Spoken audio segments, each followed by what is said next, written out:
กาแฟวินเวสสำหรับเพชรนะคะชอบมากเลยก็อยากจะมาแนะนำให้เพื่อนๆแล้วก็คนที่เป็นรักนะคะได้ทดสอบได้ทดลองดื่มด้วยกันด้วยความเข้มข้นกลมกล่อมของกาแฟที่หอม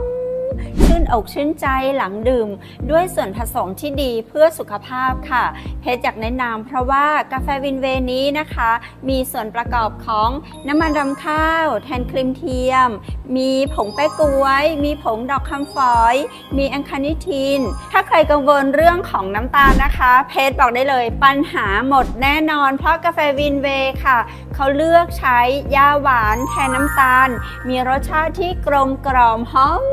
ละมุนด้วยกลิ่นของกาแฟนะคะอุดมไปด้วยส่วนประกอบสมุนไพรที่เป็นประโยชน์ต่อร่างกายทั้งสิ้นค่ะ